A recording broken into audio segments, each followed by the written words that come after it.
For this channel. We're still live. Don't go anywhere. Yeah. All right then. And the next thing we're going to do is this.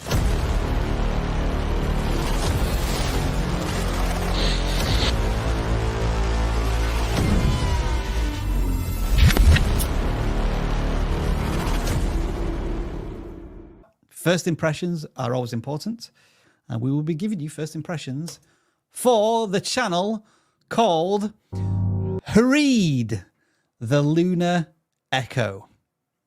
Like scary stuff? No. Then this channel is for you.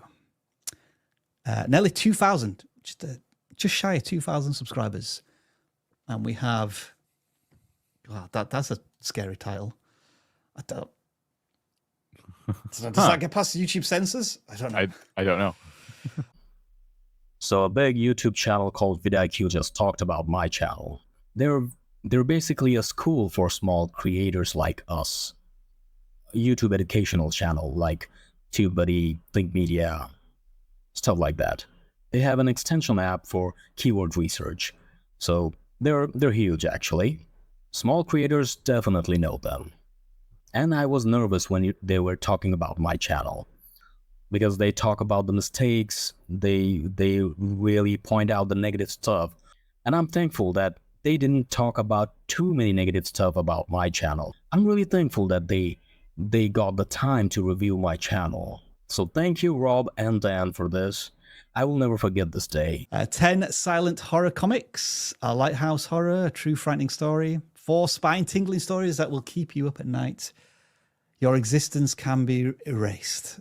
I'm just scared looking at this channel, Dan. Help me. Well, it's interesting for sure. There is evidence that some videos are doing better than others. There are, yeah. And what I'm noticing is when it's about a popular topic, person, things like that, those tend to do a little bit better. The Pokemon video did well. Okay, have a short scary story watched. This then. That did okay. That one did pretty well. It's interesting. The best performing one on the channel so far. Yeah, a Tombstone Night. Let me just check. They're a long form content creator. I'm just seeing if they have some shorts that have done well. Yeah, 2,000 subscribers. I was kind of curious when the most viewed short form video had less than 2,000 views with 2,000 subscribers. Yeah. Some shorts have done well. So it's interesting because it feels like they're just covering the horror genre as a whole. If it's scary, it's going on my channel. And I guess I'm still feeling as though the target audience is a bit... I'm curious because when you say 200 kids died playing a fake Pokemon game or whatever, that sounds like a news story, right? That sounds like it's scary, but it sounds like a news story. Whereas like 10 Silent Hill horror comics sounds like you reviewing comic books. 5 scary riddles nobody's solved sounds just kind of like, oh, that's a little interesting, I guess. So video to video, where just it's like scary for scary's sake. And it makes us wonder, like, can you niche down a little bit more and decide like what kind of scary content do you want to make? Because there's going to be like vastly different audiences for these, despite, you know. So I'll compare it to tech channels. There are people who like tech channels about iPhones. There are people who like tech channels about Androids. And if you're a tech channel for tech channel's sake and you cover both of those things, it's going to be difficult to fully satisfy one of those audiences. You're always going to be bouncing here and there and everywhere. So you'll find that a lot of tech channels, like Jeff on our team, who's been on this live stream, he covers tech, but a very specific area of tech: headphones, wireless earbuds, things like that, because he's trying to help audiophiles find the best, you know, headphones, the bang for their buck, all of that stuff. So that's what we mean by like niching down a bit. It helps a ton. And right now, I don't feel like you're talking to any specific audience here. It's just like scary stuff. Check. Okay, that's a video. I actually get that. And when I was new, when I made this channel, my aim was very, very narrow. Like, it was literally very niched down. Yeah, or like my aim was to write stories, horror of course, and then make videos out of those. But then slowly it changed. I was like getting confused that should I cover up more stuff or keep writing stories? And to be honest, it was very, very time consuming and I wanted to make more videos. Like, to write stories you need so many days already. So I thought that I should do some other stuff, like covering up famous creepypastas or real crime stories, stuff like that. Sometimes I even shared my subscribers' real creepy experiences, you know. So I was making my box bigger.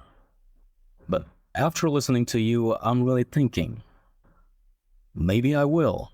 But I'm still confused about this concept though. Because horror genre is already so hard. Like it's very hard to pull off. Like how many people are actually searching for horror stories on YouTube? Not many. You're gonna find many people looking for cooking videos or vlogs or gaming videos, stuff like that. Very, very common and mainstream stuff. But nobody gonna watch horror stuff. Like whenever I share my videos, there are so many people, my own people, friends and family, they say no to watch the video because they're scared to watch scary stuff. They don't behave mean or something. They just say, sorry man, I don't like scary stuff. I'm scared.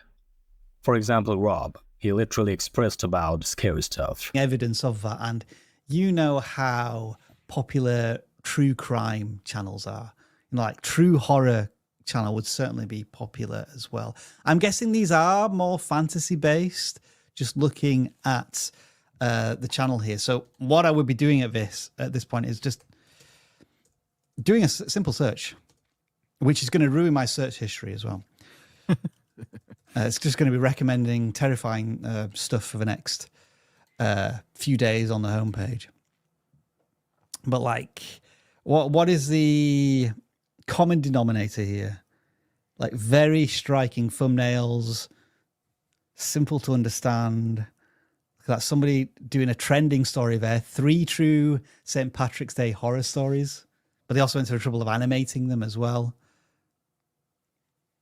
3 disturbing true Halloween horror stories. So again, the true element seems to be the ones that are more popular. God, I'm getting scary, horrible thumbnails as well. I don't want to click on any more of these.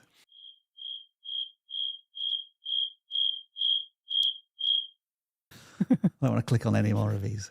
Some of the text on these is hard to read. Like they use this really thin text on a dark background. Yeah, it's not too bad. It's not too bad. Sometimes. We've seen worse. Okay, that's kind of silly, but I did make that mistake a lot when I was new. Because I was like, the title matters. The thumbnail art matters. Not the text on the thumbnail. So I never focused on that much. Maybe few I didn't because I didn't change the thumbnail. The Pokemon video, I actually didn't change the thumbnail. I was going to. Like the fake Pokemon one, like you have to really look for those words because they're so small. So there's a lot of those typical elements here: niche down, titles, thumbnails, all that stuff. But yeah, more importantly, I really want you to consider your audience avatar, and you should have an audience avatar. And if you don't know what that means, essentially, I'm saying you should have a specific person in mind that you want to make content for. Make them up, you know, like just like, okay, their name is Jerry and they love scary stuff, but they in particular love fictional stories. They want to go into that knowing that like they can sleep that night, you know, and the stories are animated because they really like those visuals. It makes it feel more fake. And they, you know, they love stories about this and this and this. Like you really want to make this person up. And the way you can do this is by looking at other content creators and other content out there on the internet and discovering what types of, try to break down, reverse engineer their audience avatars a little bit. Who might watch this? And try to use those pieces to make your own. And it's important not to reinvent the wheel, but also like you really need that specific person in mind. You're making content for Jerry, the person who loves horror stories that are fake. I would also just query the video length as well, Dan, because it feels to me storytelling, you probably want the story to be longer than 2 to 3 to 4 minutes, which is what most of these videos are. I think either they should be shorts, which are 60 seconds or less, or when it's a horror story, any type of story, I feel as if the viewer wants to sit down and get into the story a little bit more. They kind of feel as if they want like a 10 to 15 minute experience as opposed to a 2 or 4 minute experience. So maybe experiment with video length as well, which means you're going to have to tell longer, more involved stories. Longer videos. I really want to do those. My only fear is that if I make a very long video, how many people gonna care to watch it entirely? Not many. But I will actually do that. Maybe I have to. What Rob said makes sense, because it's a storytelling video. People really want to listen stories for a long time. It makes sense. So maybe from 5 minutes, I will do 10 minutes, then 15. Let's see. I have to experiment with that.